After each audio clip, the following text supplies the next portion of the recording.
With the third pick in the 2019 NBA Draft, the New York Knicks select RJ Barrett from Toronto and Duke University. I'm Raymond Brenkert, a sport performance and movement coach, and today we're going to break down RJ Barrett's biomechanics.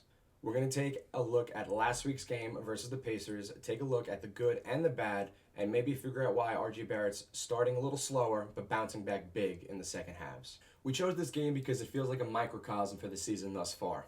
RJ had missed all 6 of his first half attempts, but turned it around, going 4 for 7 from the floor and 3 for 4 from behind the arc after halftime. Now, I have my own theory as to why this may be. Look here at RJ's landing after shooting. What I think is happening is that his forward momentum is forcing him to constantly have to be recalibrating his shot. His shot is carrying him forward. So a 23-footer, he's jumping a little bit forward in the shot, making it closer to a 22.5-footer, and those extra 6 inches are all the difference, and it's probably taking him a little bit of time to get in sync with that shot. And just real quick, compare that to Durant right here. Mind you, it's an empty gym, but look, he lands in nearly the exact same spot each time. And the night that RJ has it going from the opening tip, those are the nights we're going to see him go off.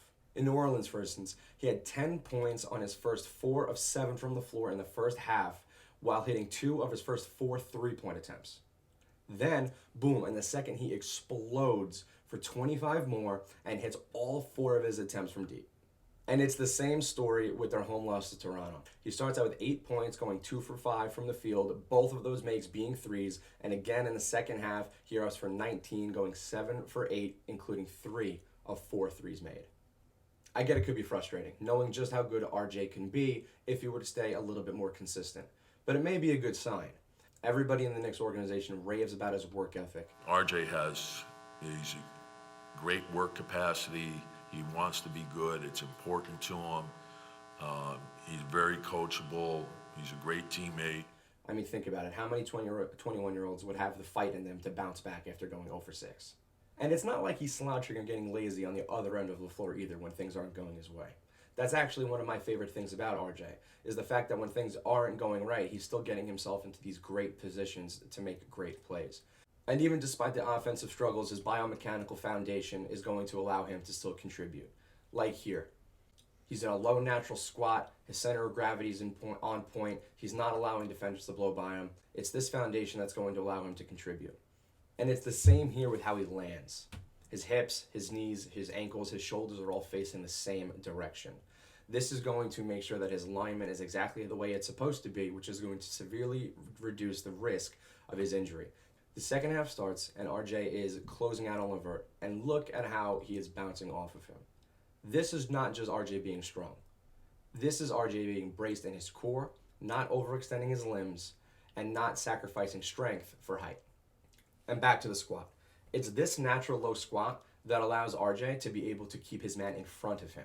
It doesn't allow the attacker to get past RJ, and it doesn't allow the attacker to move sideways and off balance RJ. It's this natural low squat that allows RJ to spring back into defensive coverage every single time. Watch how he lands on this dunk. His ankles, knees, and hips are all facing the exact same direction. He's in great alignment here. It's this alignment that's going to allow him not to get injured on his landings. A lot of players jump up, grab the rim, and twist as they're going down, which would create tremendous misalignment in the ankles, knees, hips, and shoulders, which could be cause for tremendous injury. Never have to worry about that with RJ. And at the end of the game here, this was a fantastic sequence from RJ. He knocks down the 3, then gets right back into a fantastic biomechanical position to lock down Levert. And he does so with perfect form. He has a low back squat, no extra back flexion. His knees and ankles are pointed in the same direction. Everything here looks crispy clean. I really think this game exemplifies RJ right now. He's not perfect, but he does so many things right. All of these little things are small, but they add up.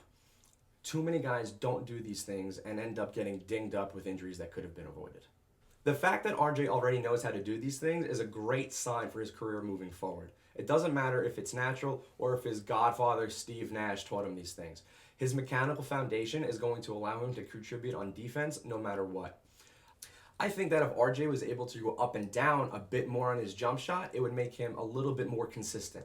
And I think that's what it's going to take for RJ to be an all-star. For the Knicks Wall, I'm Raymond Brenkert, and remember, when you move better, you feel better.